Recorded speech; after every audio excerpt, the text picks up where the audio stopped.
and welcome to Hello Chaos, a weekly podcast exploring the messy and chaotic lives and minds of founders, entrepreneurs, and innovators. Each week, I have the privilege to speak with founders across the spectrum, founders from different industries, different phases and stages, from startups to mature businesses of all shapes and sizes. Our listeners really get to hear the real, the raw, the unvarnished stories, getting incredible insights on what it takes to start and scale a business, or to become a better founder, a better leader, a better CEO of your life, of our lives. Today, we have Debbie Lucas. She is the founder of the Joy Alchemist and some other things. I'm interested in learning more about her. She focuses on serving women to help them confidently prioritize their joy without feeling selfish or guilty. She is out of Scotland, so I am super thrilled to introduce Debbie. Welcome to Hello Chaos. Hi, Jennifer, and thank you so much for having me on. I'm delighted to be chatting to you and sharing more about my journey and hopefully inspire other people as well. Well, start us out with how did you, because I know this isn't your first rodeo. So just tell us, how did you get to become a founder, an entrepreneur, and doing what you're doing?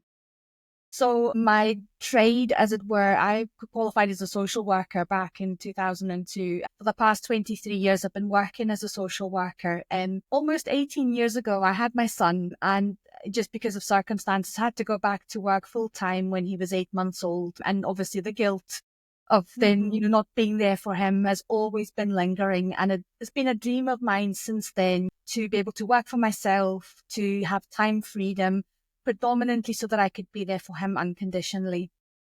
But, life happens and you just kind of get caught up in motherhood and the routines and day to day. I've got 4 kids, so I know. They go from 13 right now, 13 to 24 is where I am. So. Yes, I'm kind of in the middle of where you're at with him. And so obviously then the pandemic happened and I was working from home and my whole life work harmony completely shifted. And I really enjoyed being able, my hour commute every day was no longer there. I was home with him. So, I was able to do lunches, help him with his schoolwork. And that really kind of brought back that desire to be able to run my own business and manage my own time. And so in 2021, I undertook a Master NLP and Hypnosis Life Coaching certification with the view, because I felt like it was quite aligned to my career as a social worker in terms of helping people and allowed me that space to be able to create my business. And so end of 2021 into 2022, I kind of set about establishing myself online, learning so much about how to do website design, social media, digital marketing, and kind of fell into more business coaching kind of work. And then I was speaking to a few of my clients and I'm like, I get why my website needs to look a certain way. I get why my branding needs to be a certain way, but I don't have the capacity, the digital technology, how to do it. And so I moved more into online business management for a couple of years. I was really helping coaches to create and launch their online courses, their programs, etc. And that really kind of kept me through a period of personal transition in my life. I went through a separation. I had some other personal situations going on, which kind of came to a conclusion last September. And through all of that, there was a lot of questions for me about who am I? How am I prioritizing myself and my own joy? Last November, I was sitting in a group container and it was like literally a light bulb went on, because I was hiding behind my mission as an online business manager / business coach, that I was helping other healers to heal the world by helping them to reach more people. And it was like I did a post about this the other day. It's like a cosmic mic drop. It was like, you are a healer. That's your aha. That was like your big explosion. Exactly. And I remember sending the voice note into the group and I was literally tears streaming down my face going like, this is what I'm here to do. And I got goosebumps every time I tell the story because ever since that moment in November, and I completely pivoted my business and I describe it as coming home to myself. So although I pivoted, it was coming to myself. At this point, I was still running my business as a side hustle alongside my day job. And I had a real plan and a vision of resigning in January, right, this month. But then when I pivoted, I thought, oh no, now I've got to start rebranding. I've got to start from scratch again. But I didn't have a deadline as such, but my goal of resigning in January actually became even more firm in my mind and felt even more right. And so very timely for this recording. I literally handed in my resignation on Monday, and my last day Congratulations. on February 4th. So I'm literally just, I describe it as I did a tandem skydive 20 years ago, and I describe it as that moment of like jumping out of the plane, except this time I don't have somebody strapped to me with a parachute. It's Right. faith in me and faith in the universe, and I'm just going with the flow, and everything has aligned for me. Like even opportunities like coming on this podcast, Mm-hmm. just everything has fallen so seamlessly into place, and I'm just sitting in this space of bliss and flow and trusting that whatever comes next will be in my highest purpose and good.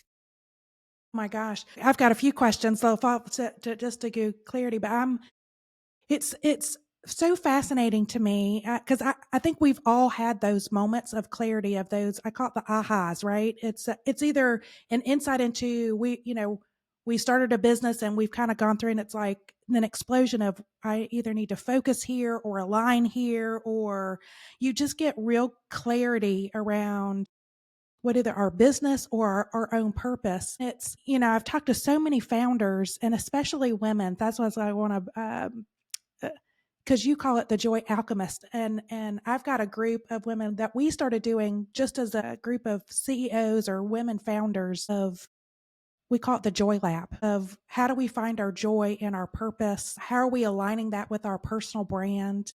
Or if we own companies, how are we aligning those things with the company that we run? But and I'm curious to get your kind of input on this, of there is a lot of guilt and that we have to unpack, and I think that blocks a lot of finding the joy, because it's like, no, my purpose is to serve others, and we have a hard time reflecting it back. But I've seen I've seen transformations in myself when I've gone through, how do I align and and be get that clarity on myself, but I've seen it in other people. And just to watch your your body language, the energy when you even talk about it, of you will hold on to that memory even 10 years from now and 15 years from now and 20, like it will be that moment that you'll never forget. It's such a powerful internal thing. It's hard to explain it, but but when you go, like, our whole aura and energy changes, body language. And people read that and see that. And so I think, you have that clarity.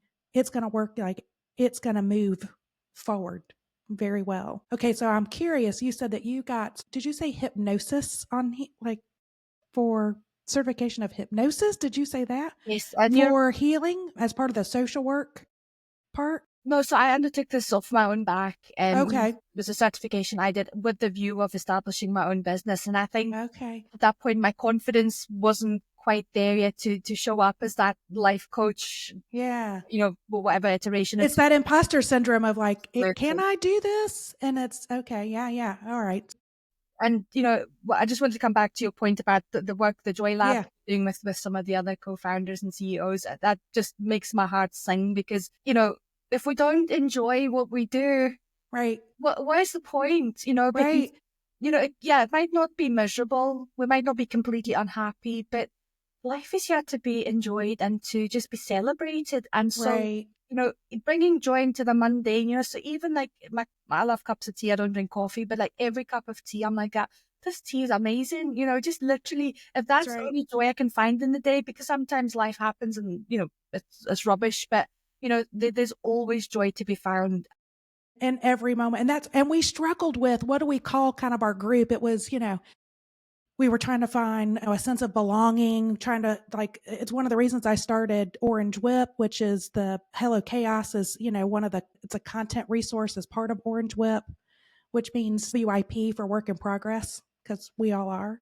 And we hear this, like, we need a community, a sense of belonging as founders, as entrepreneurs, as business leaders. We're so isolated and alone sometimes. And I think, even more so if you're a minority owned, woman owned business, like it's very hard to find like missioned people in our circle.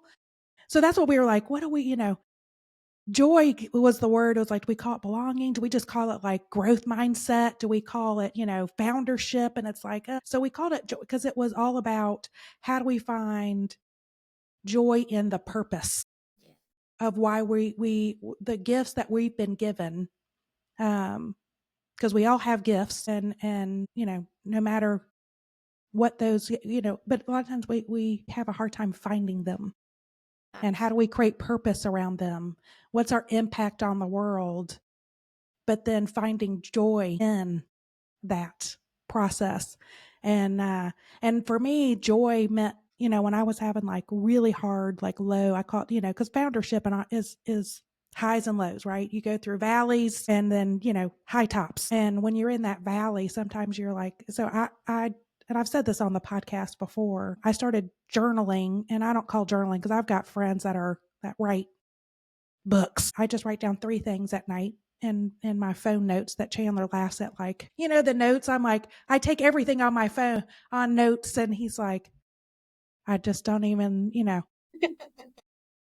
work, everything. Everything is just like, but I can email it to myself. I can make a word, but I just jot down thoughts. I have a running, and it's called, it's my joy journal, but I write down 3 things every day. I date it. It's like a running note sheet. And what did I find a moment of joy today? What was I call my greatest moment of joy?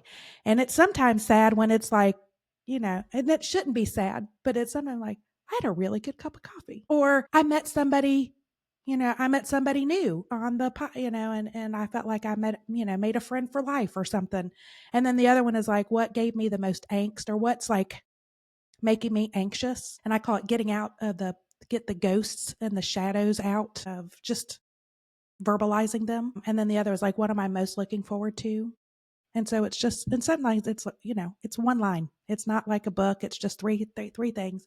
And I've noticed since I've done that, my mindset has shifted to recognize those joy moments. And it's anything. A lot of times it might be, my daughter made me crack up. We giggled on the way to school. I mean, it's just anything that you found joy in, the greatest moment of joy. But what I notice more when I go back and kind of scroll through, reflect on what has impacted me, was things that gave me anxiousness or anxiety, or just like, I'm disappointed in myself. The things that I wrote a year ago to the things that I'm writing currently. It's like, wow, I was anxious over some of that.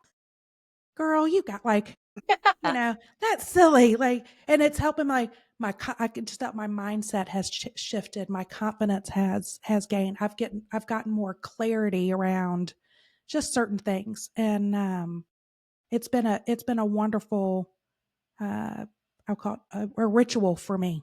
I'm just sharing that, but yeah, but joy is like a word that has come up a lot in the last year in my circle. So when I saw, I'm like, oh my God, she's a joy alchemist. I love that. Yeah. And, coming back to your point that you mentioned earlier about, feeling selfish and Yeah. wanting to serve people. And I remember just moving into 2022, I was doing my own podcast for 6 months at that point, and I was interviewing somebody who was a women's transformational coach, and she was writing a book and launching a book. I was part of proofreading it for her, and I literally read the book, put it down, and emailed her, go, I need to work with you. And she was my first ever like life coach, transformational coach, whatever you want to call it. And I recall maybe about 4 weeks into the program with her, sitting in a call and having that moment of, yes, I can still be here to serve people, but it doesn't come from that people pleasing side. Right. It's from the place that it brings me joy to be able to help others. And that was a massive shift for me. And when I've pivoted into doing this business now, being a Joy Alchemist, I am my own ideal client, literally, 2 or 3 years ago, a few steps ago. And so it was really actually therapeutic for me. I did a lot of journaling as well. And sometimes I write books, sometimes I'm just 3 lines, whatever works for you in the moment. It was really helpful for me because it helped me to connect with the women that I want to serve, because they are me. And I'm not a person to say I've got it all together, Right. but I am a few steps ahead. And if I can make that path easier, if I kind of describe it as my heart is shining so bright right now, and it's a beacon for whoever wants to kind of come and I can illuminate the path and help you along that, because I've figured it out for myself. There's still healing to be done. I'm still triggered like everybody else is. I still have those Right. moments, and I've no doubt as I go into this new chapter, there's a lot of uncertainty and feeling selfish because I'm a single parent and I need to keep a roof over my son's head. I need to keep Right. fed, and I don't have guaranteed income. I'm giving up a really well paid salary, Right. but I'm taking that leap. I'm choosing joy. I'm choosing the freedom, and I'm trusting in myself. And the reason I chose Joy Alchemist is because, yes, I've got the kind of sciencey bit of Yeah. NLP, neuro linguistic programming, life coaching frameworks and things like that. But I'm also very spiritual. And I bring in all of those kind of spiritual elements as well. And it's about like working with what works in the moment, going with the flow and being fluid within that, because not one size fits all. And it's about working with the person in front of you and what they're bringing to the table as well. When you're working with women, and it's because I've talked to a lot of men founders and entrepreneurs, and they struggle with imposter syndrome just like us, and there's these shadow guilt moments and leadership development, but I don't. You kind of nailed the your why around to confidently and help them prioritize joy without feeling selfish and guilty. That's, I think, a key, because I haven't. And now, if we men listeners, if you're like, if that, because I think we have a layer that is innately about, like, we are wired that way, whether it's from society or just that's how females are wired, and especially if you're a mother in that space, the amount of guilt that I think we feel by even wanting to pursue a career, not just own a business, run a business, just pursuing a career. I think it's a layer that male founders, male entrepreneurs can't even comprehend. I'm just curious, like, what is your experience or your observations in that? Do you see? Because, like I said, I see a lot of men, like, we talk about a lot of like that imposters, or just the lack of the confidence to lead, or having the skill sets to really be, how do I lead a team and create, this energy. We all, like, I think that's a human thing, but the selfishness and the guilt, I haven't heard that from men counterparts. Absolutely. And I think it's a familial, cultural, societal kind of expectation. And even, I mean, I know it's different for different countries, but like, maternity leave, in the UK, I think, forgive me now, but I think like more recently in the last, I would say 10 years, paternal leave and maternal leave for having a baby is now equal and can be shared between a mother and a father. But that's only been in the last 5 or 10 years. Before that, a mother would get X amount of months or weeks maternity leave. Dad would get 2 weeks. So he would be back in, and so just even that mindset or that expectation that the mother is the nurturer, the carer, the mother is the one that gives up the career if she had one to be able to look after the baby. And I'm not saying any one way is right or wrong, but there's definitely that, but it is shifting. And I think, for a long time, women had that choice of it's either or. You either commit to your career and your family takes a back seat. So you either don't have children or your children are looked after by somebody else, Right. or you're a stay-at-home mum, and if you're lucky enough to have a partner or a husband, he's the one earning, the bringing the money in, basically. So that is shifting, and I'm really glad that it's shifting. But as I suppose that maternal instinct, and I get not every woman has children, but that maternal instinct is an innate part of who we are, and we want to protect our babies. And even though my son is now going to be going off to college or university soon, I still fiercely want to be there for him. And even though it's, 18 years after I wanted to do this, he needs me in a different way. And Yeah. I still feel responsible for him. So this was like, I had to do so much work on myself and feeling safe to do this and not feel selfish, and know that actually me being able to be there for him is the greatest gift I can give him. Even if it means that, we're not able to go and have fancy meals out every week like we maybe do now. We're not going to eat beans on toast. We're fine. We will manage. We will be okay. That's right. And I think it's, I think it's also the acceptance of our decisions, our choices, the fact that we are, we're able to make choices and say, yes, I'm going to have a career, or I am going to be a stay at home. But I think there's this layer of, we've got to stop the judgment on each other of what's better. I think that is a society thing. The fact that you guys are just in your country, I'm going paternity leave. I don't think, 2 weeks, if that's, now you're saying it's equal, like 2 weeks is now I think that's the normal. Yeah. Here. I don't know, like Chandler's going, I have no freaking clue. Yeah, he's like, I'll let you know. But I was like, 30 years in corporate, it was women. It was like, okay, I'm going to take the 12 weeks, or like some financially have to go back after 6 weeks, depending on, and I know other countries, get 6 months to a year. US, we have it's like, it's enough time for basically women to heal their bodies. Yes. And for some, it takes time to heal physically, to be able to go back into, back into the workforce. But yeah, I think it's this layer of like, who do I choose? Do I choose up? Do I choose my career? Okay, well, that's selfish, but that's the gift, that we've been given. Or is it, no, I'm really a stay-at-home mom. I want to be that nurturing, that there are people that are more gifted in that, in that manner. But that's what it's like when I experienced that with all of my 4 babies, and they're babies, whether they're 6 months old or 4. They're my babies, will always be my babies. But yeah, it was this like, you just have to get over, it's like the judgment. And, when I would go into, do you not want to be at home? And I'm like, I love to be at home. I just think my gifts are better served here. And we just know that we've got to afford the preschool, the childcare, because there's other people that are gifted to that. Yes. And that's if you are able to have that circumstance, and you're not forced to, like, it's where I think people, well, I have to work to be, because otherwise I won't be able to. But I think, it's that, well, that's the choice that you've made, but don't put that anger, that bitterness on other people. I think that's where our society, our culture needs to shift. There's so much, I don't like things about myself, so therefore I'm going to judge others and and make other people feel bad. And the fact that if we can just, as women, get more comfortable with who we are, and just knowing, okay, this is my circumstance.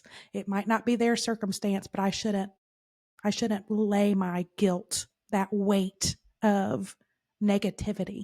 And then if you see that, just go, like, I've learned that over time. Like, I don't care. I know enough about myself of, I can see the judging. I feel the judging. I can walk into a room and I can sense it. I can feel it. And I've just had to learn over time to just go, it doesn't affect me. What affected me most was, I need to get clarity on me. That just speaks so much to kind of how, when I'm working with women, for me, it's about, there's a term called radical responsibility. And when you can accept that for yourself, that, if where you are in this very, very present moment has been a series of decisions, consciously sometimes, but unconsciously a lot of the time as well, right, that's brought you to this point. And it's a bitter pill to swallow, to know that, even if your situation's rubbish and crap, you make decisions, and right, blaming somebody else, nobody can make you. Okay, apart from somebody potentially holding a gun against your head, right? right, Apologies for trigger warning there. Nobody can make you do something. You're making a decision. And when I'm supporting women, what I like to do is, like, it doesn't matter what the decision is, choose what brings you joy. right, And it might not always make logical sense. Like for me, giving up a really well-paid, stable job doesn't make logical sense. It makes no right. sense at all, but it brings me so much joy. And as long as you're not deliberately harming someone or deliberately intending to cause someone harm, then everything will work out. And I Right. certainly know, I was in the office yesterday and I was telling the senior management team I was resigning, and the response, because they could see the They joy. could see it. They Joy saw is my word for, the energy. yeah, Yeah. joy is my word for 2025. And I hadn't told them that. And they were like, I can just see the joy in your face. And I was Yeah. like, exactly. And people were smiling and, yeah, they were saying they're going to be sad to see me go and all that, which I really appreciate and was really kind. Yeah, choose what brings you joy. And as I said, as long as it doesn't intentionally harm anybody else, that joy will spill over. Even my friends, my son, even, I can just tell I'm showing up differently, Right. and it just lights up my whole world and everybody else around me. And that's Well, amazing. and that's going to be, the circle that you have been in, and the people that they saw that. It's going to trigger, you're going to get phone calls to go, okay, help me do that. Yes. Like, I need that. Walk me through that process. So it is, there is a monetization of that. So, that's part of building the business, right? So when you've gone through your journey, and really kind of self discovery of like, okay, you're a healer, but it's really like helping people find their joy, and that brings you joy. What's something that you really like about yourself that you wish other people recognized more about you? It's the quiet determination. And it's the courage to, despite some of the naysayers, despite some people going, "Oh, running a business is hard. You could lose your home. You could, Right. it's staying steadfast in myself that I know what my purpose in life is now, and I am aligning to that. And that's what I, hope people can see, and how much joy that brings me, so that they can find their purpose, whatever that looks like for them, and find their joy as well. Yeah. So you've just like launched into this. So we're talking to you at like the early stage of, all right, I've let go of this, like a little bit of a safety net. And I've started I'm on my own now. What are you most fearful of? Like, is there anything that you're going, like, what's the wall or the barrier that you're most fearful? Honestly, nothing, nothing. Since I came home to myself in November, which is that light bulb moment I had, I have just surrendered to the universe. And I was doing an online course, and the person was talking about now, not how. Staying present in the now, and only knowing the next step, and only focusing on the next step. And that's where I'm leaning into my intuition. Will this bring me joy? Will this help me grow? Will this move the needle to where I want to be in my business? And yeah, I have goals and aspirations for what I want that to look like, but I'm not focusing on how I'm going to get there. I am literally waking up every day and going, what do I need to do today to get me there? And is it going to bring me joy? There's that saying, does it help? I've got it up on my pen board. Does it help me grow, flow, and grow, flow? I can't remember what the third one is. So anything that I'm doing, like, and it's about prioritizing what brings me joy, but That's right. prioritizing what will move the needle as well. So sometimes there are maybe tasks that, you don't want to have to do, but I try and find some joy in that, because I know it Right. will bring me closer. That's right. We always say you still have to eat your peas, Yes. right? Not everything we do is all, flowers and candy and cake. There are days that you've got to actually do the shitty work. You're in the yeah. It's like, I don't like doing this stuff. Sometimes, like, I have an office. Sometimes I'm cleaning toilets. Every So it's, and I laugh at him like, I have a friend that drives by our office, and I might be out there sweeping, and he'll honk the horn, and I'm like, and he's like, "So, how is it going?" I'm like, "Living my best life, dude. I'm living the life, living the dream." every single thing that you do is just taking you closer. Like I used to not really like content creation for social media, but now, because I'm talking to myself, or a version of myself, Right. I'm like, I've got content for the rest of the year, and I know. he isn't so much, and I'm like, I've not got enough time to create it all. So it's like, but I genuinely don't feel any fear. Like, this is like, I cannot wait to see what happens. It's so Okay. So let's fast forward 1 year from now. I'm gonna come to Scotland, yeah, yes, because that's my dream. That's my bucket list. I'm coming there. love it. And And I'm going to meet you in person, Debbie, and we're going to meet next January and we're going to celebrate. What are we celebrating? We are celebrating that I would love to be a TEDx speaker. So I'll have had a TEDx talk, and I have my group coaching program is running, and women are like, there's a waiting list for it, and people are just like ready to choose joy, prioritize joy. And I've got my online courses that are running that, so people can come in at whatever price point and time frame that suits them. And life is just flowing. I am traveling, I hope I'm still here when you come in Scotland, because I might be traveling in Europe or something. Well, I'll meet you somewhere. Somewhere. But yeah, definitely, because I've created my online business, I can do that from anywhere. So I can go and live in Berlin for a month if I wanted to, and just run it from there, or Amsterdam, or whatever. That's my two bucket lists for this year. And yeah, so I'm just like, life is flowing. I am still choosing joy, and women are feeling much more happier, and the world's a happier place because of it. Well, let's manifest that. We're putting it out on the universe, and we're going to celebrate that a year from now. Absolutely. Is there anything that like keeps you up at night that you're stressed out about or anything? Or are you just really kind of you're in the moment? You're like so in the moment. For me, it's more just like I don't have enough hours in the day because I'm so excited to get everything done and out there. And so I'm really having to slow myself down and enjoy this process as well. And I suppose that's the bit for me, is like, right, like that, I've got my notes app, so I'm constantly like writing things so I don't forget. But it is about like, what do I need to do right now? What's going to move the needle right? I got to focus, I don't need to be 10 steps ahead. That's been the biggest challenge for me, being down, because I'm so excited. Like when you're free falling, when you jump out of that, I know. When baby, you're like, I could do 1,000 things. Okay, no. Let's slow down. Yeah, no, that's a good piece of advice. I think we all got. I know I've done that. Chandler's over here going, yeah.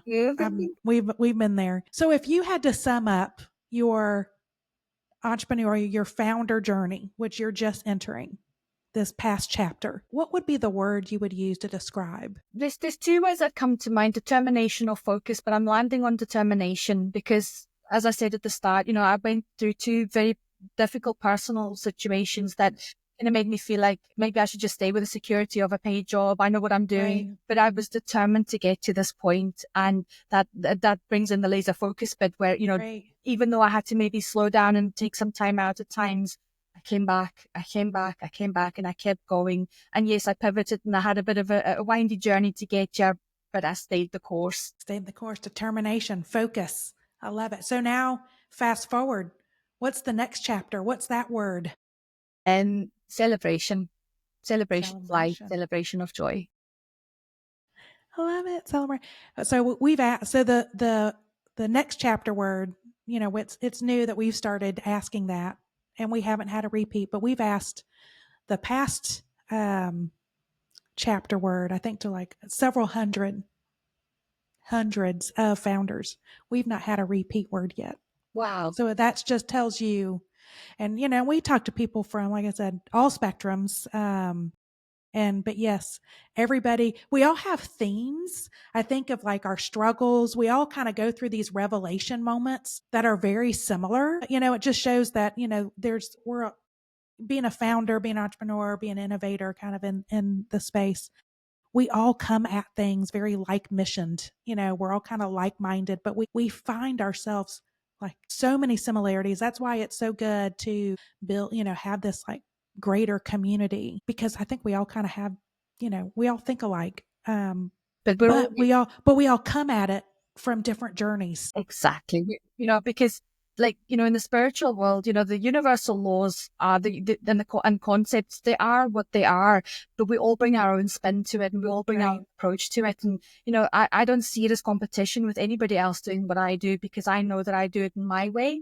And I trust that people that are attracted to me will resonate with that, as they will with somebody else doing that as well. So, there's enough space for us all. There's enough. If you believe in abundance, there's enough to go around for everybody. There is. Absolutely. Is there something our listeners would find kind of interesting or fascinating, surprised to learn about you that's not on your LinkedIn or anything else, that you don't really like have on your resume per se, but is there something that's like a surprising note? Yeah, I guess my hobbies are very nurturing hobbies. So I love to knit and crochet. I was called the youngest pensioner in town at one point by my friends because I love to bake, I love to garden, I love to knit and crochet. And so, that's my go-to mindfulness activity actually, because it's quite rhythmic with the crochet and you kind of get into a rhythm. So that's not something I talk about a lot, but I do enjoy that. I love that. And what was the word you used that your friends call you? The youngest pensioner in town. Pensioner? Yeah, OAP. Yeah, old age pensioner. An old, like a pensioner. Okay. Social Security or whatever. Oh, okay. I was like, I've never But he was heard that. retired, yeah. Yeah, Yeah. I've never heard that. I That's love a it. great term, obviously.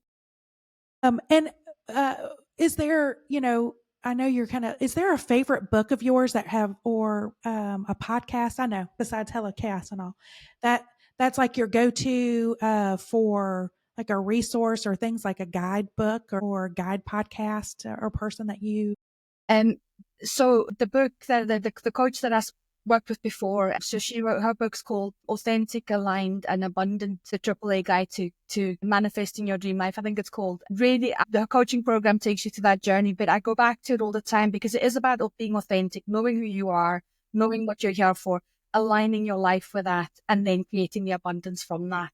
That's that I'm a living, breathing example of working through that process of what she does as well. So eternally grateful to her for that. That's a great book. I like it. The AAA. Yeah. Of finding yourself. Have you received, now that you've kind of has anyone come out and given you advice that you're like, I'm going to take that advice to heart as like starting the business, or when you started your other business and was doing those things, was there any kind of advice that you were like, ooh, that was good, and I use that on a practical basis? I think for me, it's about, like the content creation on social media, there needs to be a purpose and it needs to convert, I've got so many ideas and it's something that I'm still learning to do, but in this new iteration of my business, but have a purpose behind it. Yes, there's some value posts that just purely are value, but there's no point posting day in and day out if you're not actually getting people through the door and paying clients through the door. And that's really important. And it needs to speak to the transformation that they're going to receive, telling people, I can do X, Y, and Z, unless they know what difference is going to be for them and it doesn't resonate in their heart and make them go sit up and go, oh, hold on, I want some of that. Yeah. No point in it. So that's the biggest shift for me in terms of creating content. And it's interesting, it's like I've gone through that myself of like, oh, I used to post and write stuff to go on the business like that. And somebody was like, you need to put that into your own spin on your own platforms. And I'm like, I don't want to put myself out there. And that was like I had to make in 2024 was getting comfortable doing that. And now it's like, now I have more clarity around that. I run a marketing agency. You would think that it's like, I got to just follow what we tell our clients of. It's about clarity of message. It's about talking about, we say finding the pain points of who your audience is and how your services, your solution, solves that pain point or the gains that they'll receive. Yes. From working with you, your solution, and talking about it, but doing it authentically in the voice. And you're right. When I started like, I got content for days. Like it's just, and excited about putting that out there. But what we've also, but it's also about being consistent across the platforms. I talk to a lot of founders too. They're like, well, I have my business Instagram. And then as in like, it would be like Jennifer Sutton, marketer. Yeah. Jennifer Sutton, white, I was like, it's one and the same. Yes. Why have multiple channels for that?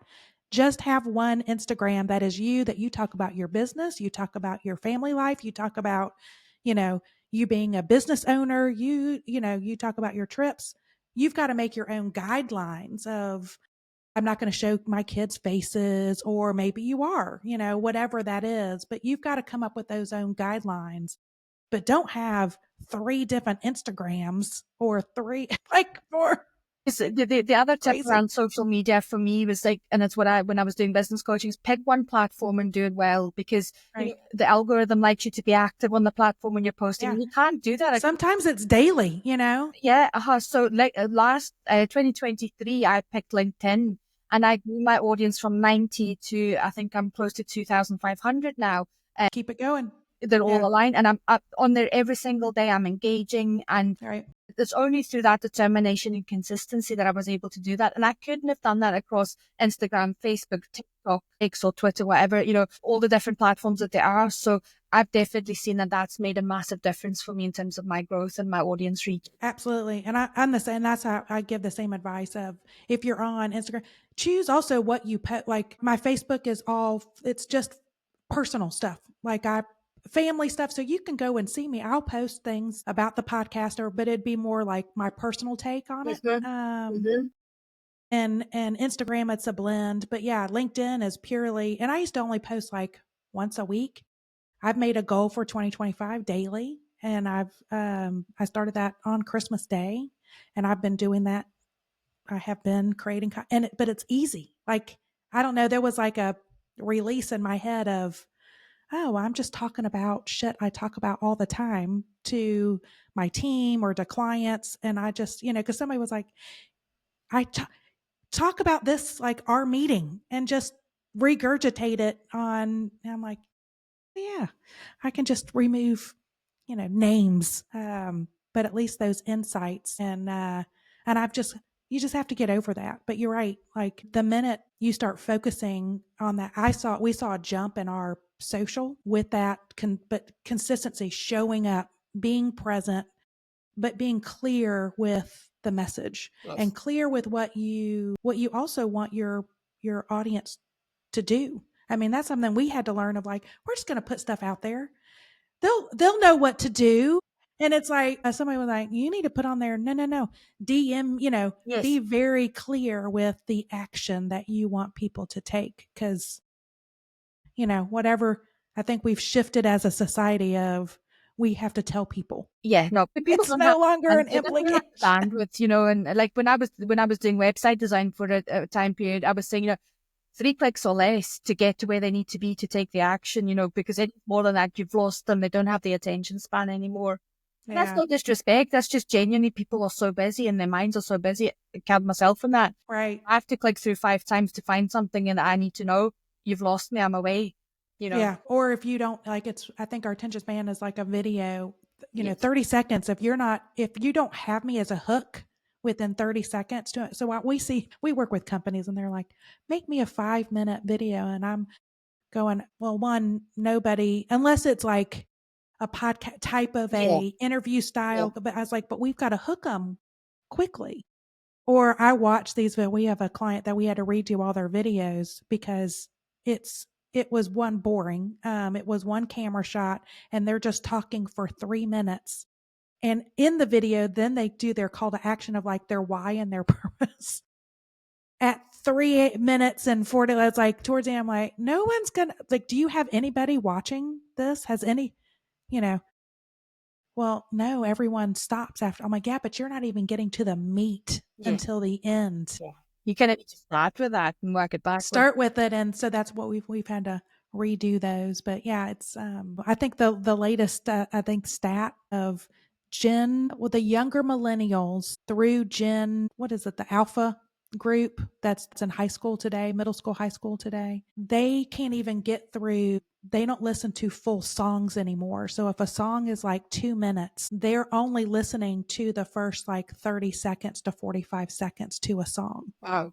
So even, or like, from a music industry, the whole concept of how albums were put out, and albums were more like, it's more of a story and it's a journey like this. There's no concept for that because they won't listen to the full album. Much less a song. Just a song and not even a full song. Wow. That's actually quite scary. Like, because I was like, oh God, poor Dave Matthews. No one's going to sit through a 20-minute or the Grateful Dead. Like, good Lord, they're not, some of the, like, I when I listen to music, I laugh every time. I'm like, oh God, I love this song. And I have to live, I'm like, oh, this is an 8-minute song. Well, there's a whole slew, decades of generations that will never hear this beautiful song. And I bet the lyrics from start to finish. Yeah. Very last note, which is something that they probably never would. No. They hear like 6 beats. They're out. They're like, got it. I got that concept. Or, a lot of the music that they know is only through like the music from TikTok, which is those 30 seconds. Yeah. I mean, who is Chapel Rome? I don't know, Chapel Rome. When you look at like the song that is so popular right now, it's the Pink Pony. Mm-hmm. If I gotta tap into my 13-year-old, whatever her I know the this is. song. Yeah, Pink Pony Club or whatever. She wrote that song and playing in clubs in 2012. Wow. But yet it wasn't until people used it on TikTok, found it, and that became the popularity. Yeah. But they only knew the 20-second version of it. Like the rendition, that's where you see all in the dance clubs. But that's over a decade ago. So a lot, it just shows like consistency, showing up, you never know. But yeah, but also the attention span of these younger audience. I'm pleased to say that Sound bites. my target audience is well, I don't know, millennials and maybe a little bit of Gen X as well. So Yeah. I think I've Well, I mean, managed you know, to them. I used to, I grew up in the, marketing space as a media planner buyer. And I mean, and I shouldn't go, this isn't a true revelation. I mean, back in, when we used to buy newspapers and, or buy print, when you're in there, well, media consumption for how people read newspapers were you couldn't put like ads Yeah. or headline for something that was like a month out because they read it for like the day Yes. or tomorrow or Yes. maybe the next day. So it's like when you're kind of planning your messages and the way that people read. So like, where do you want to place your ad in the newspaper? Like what section? And where's your ad? How is it stacked? Because consumers, would media, our human brain, they would read newspapers headline to headline.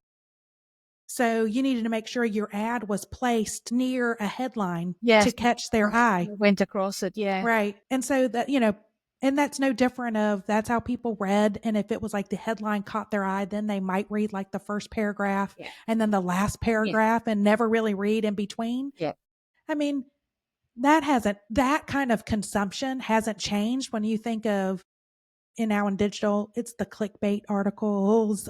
People are, the article has nothing to do. It's completely, getting your attention. Then you read the article, I'm like, well, there's a nothing burger right there. There's nothing. What the hell was that? But they just click on or that seed has been planted. Yes. But somebody was like, it's a revel. I'm like, no, not really. That's how people read newspapers. Yeah. Was just headline to headline. I think our metrics of performance has changed now that newspapers and magazines and and their digital, they're now compensating the reporters, the journalists, the writers on clicks and not based on I need 4 articles and I'm going to pay you X for that content. I'm only going to pay, I'll pay you a base and then I'll give you a bonus if you hit the clicks. And so, yeah, we drive the behavior that we put, that we put the goal out. But anywho, that could be a whole nother, I could talk forever on media and media consumption. All right, we're out of time. I know we've kind of breezed by. I'm always amazed how fast these things go. But before we leave, where can people find you, Debbie, about Joy Alchemist, about you? Where do you want to take them? Yeah. So as I mentioned, I'm most active on LinkedIn. So you can find me over there, Debbie Lucas. And my website is debbielucas.me, M-E. So .com was too expensive. And I thought, well, .me, I'm claiming my name, .me. That's right. It's me. debbielucas.me is where you can, and I am on Facebook and Instagram as well, but probably less active there than I am on LinkedIn. So LinkedIn's the best place. Very good. Well, I appreciate you hanging out. This was a fantastic conversation. So it's great much to for know having you. me. Yeah. For everyone listening or watching, thank you for joining us. The podcast episode will be available on your favorite podcast platform. So subscribe to Hello Chaos. Give us that 5-star review on Apple or Spotify. We'd appreciate it. Share this great content. Help us build a more connected entrepreneurial community. Hello Chaos is one of the many resources brought to you by Orange Whip. That is Orange Whip, WIP for work in progress, because that's what we all are. Orange Whip is a multimedia company dedicated to serving founders and entrepreneurs in affiliate cities. We've designed hyper-local media platforms to inform, inspire, and be the independent connective tissue between founders and their local entrepreneurial ecosystem. Our innovative digital zines are an all-in-one content hub. We've got fresh and engaging stories like these that we've been telling today, but we also do curated local content calendars and local dynamic roadmaps to help the founders have just a one source to go for all of their needs to navigate those ecosystems. We've done the hard work for founders, so we make it easy. We are currently in 3 South Carolina areas today, looking to expand to other cities because every city needs an Orange Whip. If you'd like to be a guest on our podcast or support us, send us an email to hello@orangewhip.com. Thank you for tuning in to Hello Chaos. It is where aha meets oh shit. See you again next week.